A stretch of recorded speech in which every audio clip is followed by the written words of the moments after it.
Alright guys, so I'm out here working on the 96 Mustang project car. It's a 3.8 automatic, has 140,000 miles on it. Interior's pretty clean, body is straight, no rust, but there's lots of pill and paint. But this motor has a blown head gasket, so I bought the car with the intentions of LS swapping it, but I have my LS swap C1500, and I think it's better that I don't have a ton of projects right now. I just keep it to one.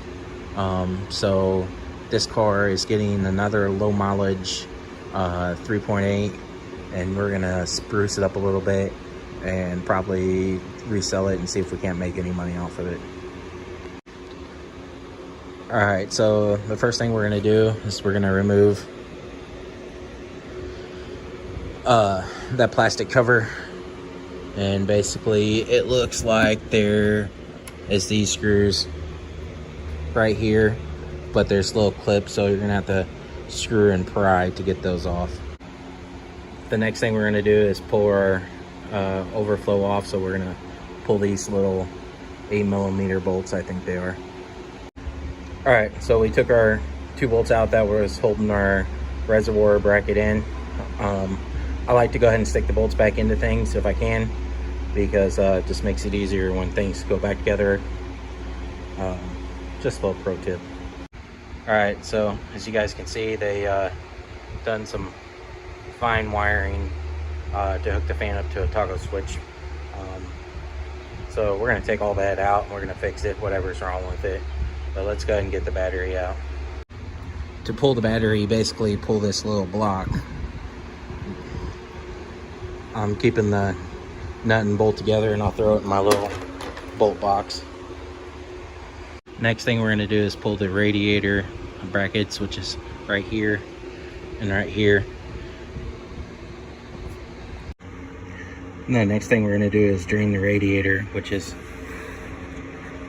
this guy right here. We're just going to turn it and open up the drain. On this car, there's plenty of room to keep the fan and radiator together, so we're not going to unbolt it.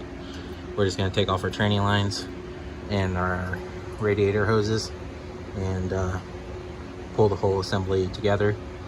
The less stuff we take apart, the less stuff we have to put together, so save you a little bit of time.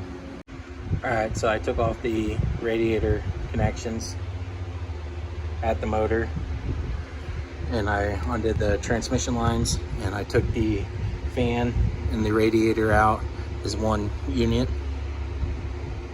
Now we'll come over here and start getting the airbox and stuff out of the way.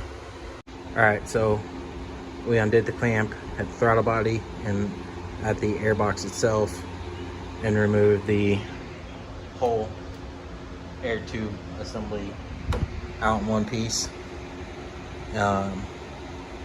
Now the next thing we're going to need to do is to remove the belt so we can plop the AC compressor out of the way. So let's get this belt off. To pull the belt, you just put your little wrench on that pulley bolt there and you pry up. Then you can plop it off the alternator or whatever pulley you decide, and you can just go ahead and get that belt off. All right, to pull the AC compressor out of the way, we're going to take out these 4 bolts back here. All right, so like I said, we're pulling the power steering pump with the engine. So I just took off this power steering line right here. That was 11/16. And there's another one right there, and that was just a hose clamp. So those are off, so the power steering pump will come out with the motor now. All right, earlier we pulled our AC compressor out of the way, and we're gonna lift that up and zip tie it over to the inner fender here in a little bit. Now we can take off our fuel lines, so we'll go ahead and do that. All right, so the next thing we're gonna do is remove our throttle cable and our cruise control cable. To remove the throttle cable, I don't know if I can do this one-handed, but probably. You just take it off that little ream there,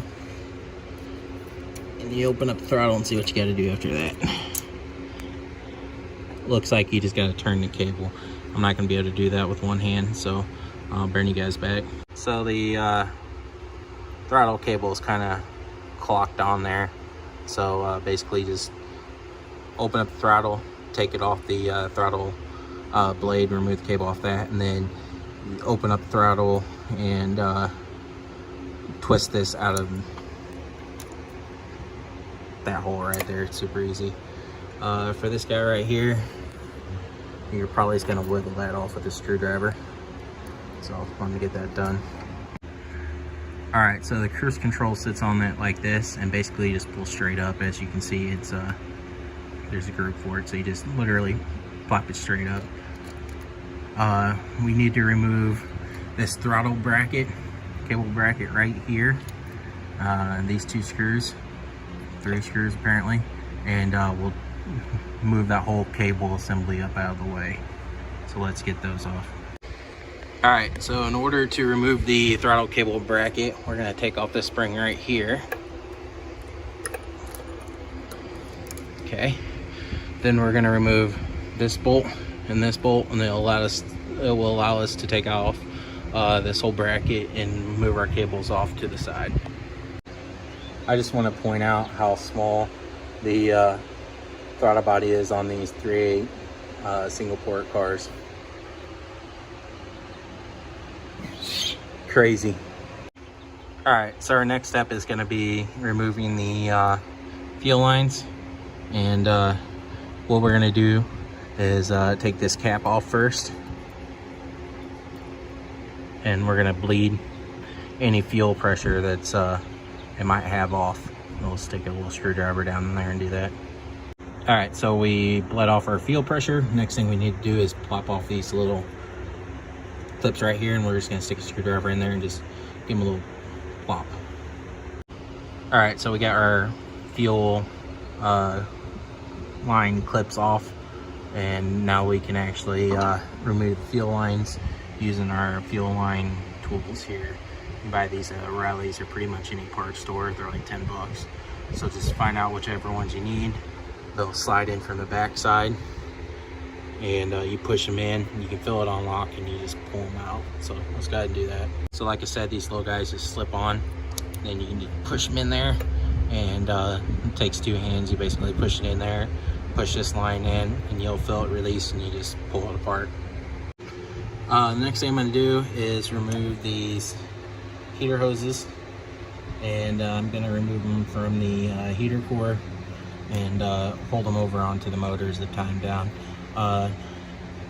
Otherwise you're going to get hung up when you try to pull them off. If you pull them off the engine, just try to leave them on the car. So I'll pull those off with just a pair of pliers. Alright, so the heater hoses are off. I'm going to start pulling off vacuum lines that go to the motor, so they don't get hung up. So you can see, like this one right here, this one needs to be replaced anyhow. It's pretty rotten. So I'll go around and pull off any of the vacuum hoses that are going to be in the way. So on this car, we're going to pull the majority of the wiring harness with the car. And in order to do that, we're going to take it loose at this block right here. It's just 10 millimeter. I already got that off. Then we'll go through and pull it away from the firewall and fold it over onto the engine.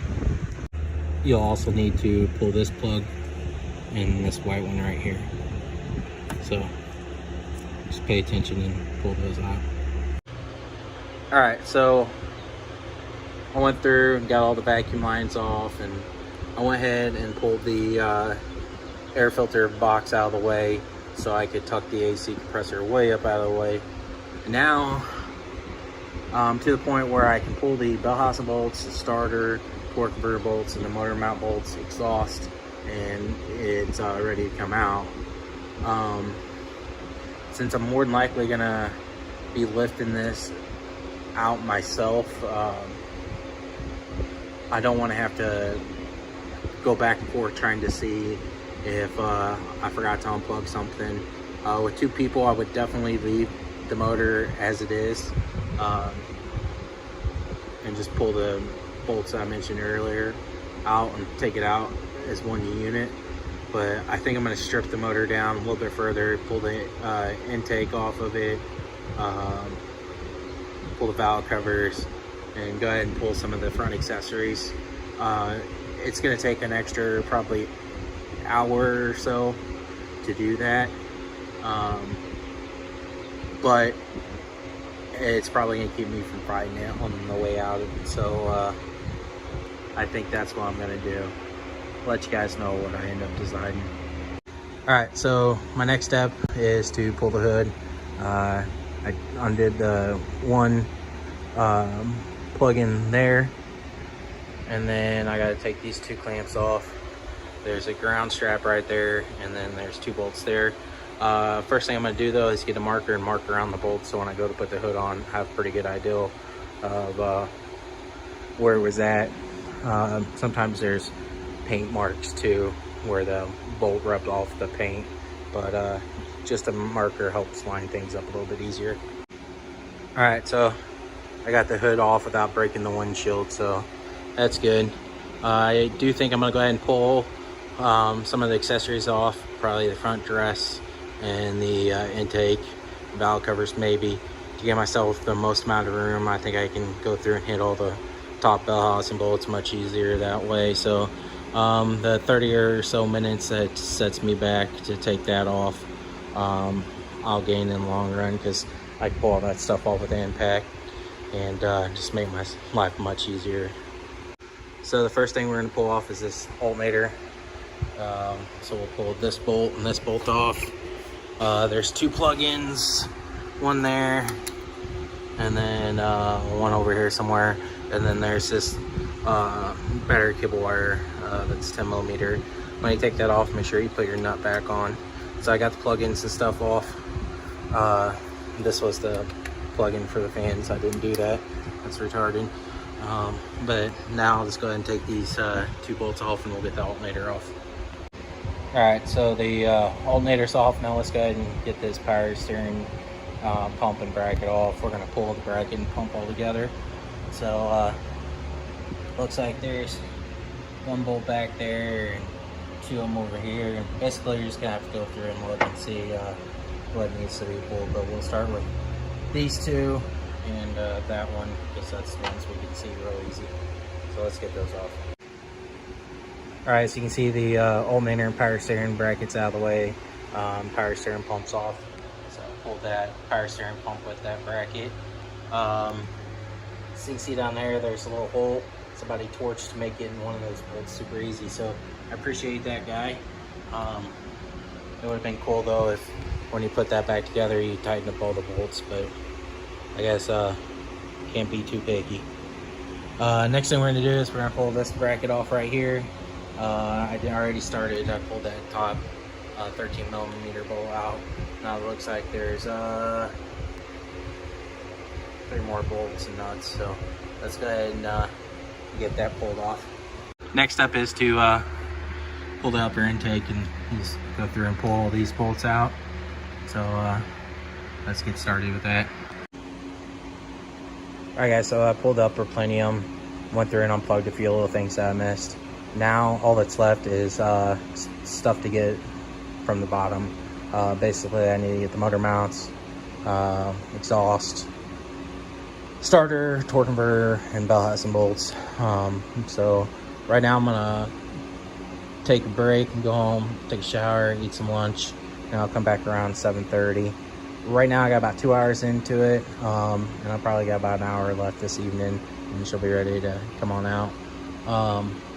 But basically I just work like 5 or 10 minutes at a time.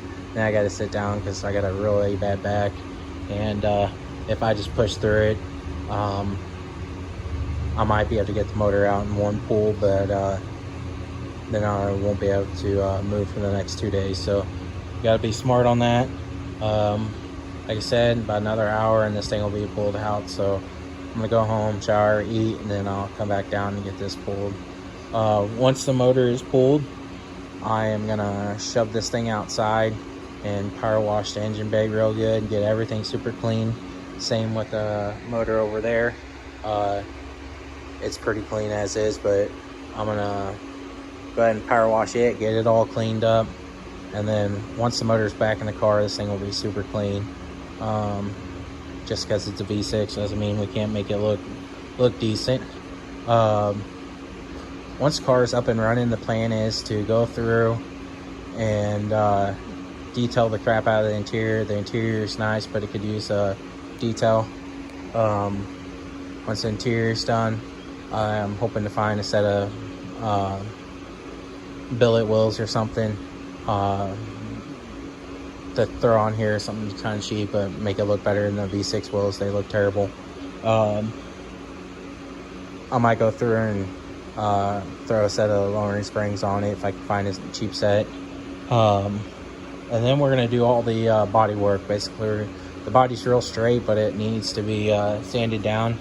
I'm going to feather everything out, and then we're going to take it to Mako and let them shoot it with their cheapest paint. But we'll pull the headlights, the tail lights, the mirrors, crowd panel, basically anything we don't want to overspray on, we're going to pull. And then we're going to do all the prep work. We're going to, after we get all the body work done, we'll go through and wash it down, tack cloth it. We're going to hold it up there on a trailer, and then we're going to wipe it back down, tack cloth it, and let them have it from there. And we're going to test the theory on if you do all the prep work yourself. If you take it to Mako, they'll do a good job. We're gonna test that theory. We're just gonna get the cheapest $400 package. So I am not expecting miracles, but this thing is pretty rough paint wise. Like I said, the body's straight, but if it can have a decent paint job on it, even just a 10-footer, I think it'll improve the car. The original plan, like I said, when I bought this thing, was to LS swap it. I decided not to go that route. Obviously, I'm gonna put a V6 back in it and just try to make the car look pretty. I was planning on using it as a daily driver, but I got the right truck and I got the green truck. So basically, I'm gonna put this thing together and see if my wife wants to drive it. And if she don't want to drive it, I might give it to the oldest boy, and if he don't want it, then I'll probably just try flipping it. Right now I got $400 into the car, $300 into the motor, so that's $700. Hoping to find a set of billet rims for about $200 with decent tires. That's kind of a stretch. It probably cost me $300, so that'll put me at about $1,000. And then the paint, I'm gonna have about $1,500 into this car when it's all said and done, hopefully. Not too much more than that. Then I'm gonna try selling it for $3,000 or $2,500 and make $1,000. But we'll see how it goes. We'll see how much I actually decide to do to it. But definitely gonna get the motor in and get it painted. But I'll bring you guys back this afternoon and we'll get the motor pulled. Alright, so I was feeling pretty lazy yesterday, but I still came down, got the car up on jack stands, pulled a couple of the bell housing bolts, pulled the starter, got the torque converter bolts. The exhaust bolts were seized on there pretty good. I was going to hit them with some penetrating oil before I left, but I forgot to. So today, I'm going to hit them with some PB Blaster, see if they'll break loose. If not, I'm not gonna spend a whole lot of time with it. I'm just gonna pull the heads intake, pull the manifolds off the heads, obviously, and get all that stuff out of my way. And then that'll make it easier to get the top housing bolts anyways, I guess. Yeah, I'm just kind of taking this slow. Alright, so I got this header broke loose from the head and the valve cover off. Look at that milkshake.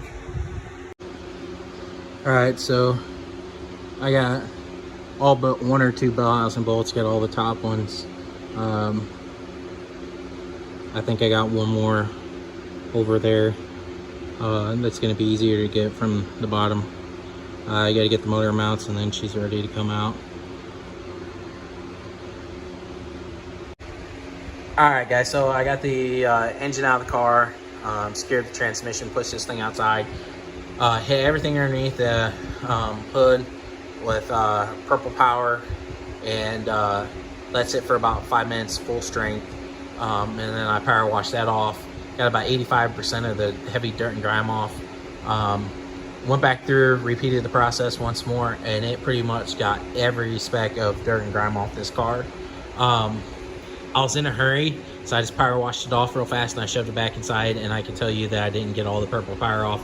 So once it dries, it gets kind of chalky. It's probably not the best thing for the paint either, but I need to wheel this thing back outside and spray it down once more with the power washer, and then foam canyon it.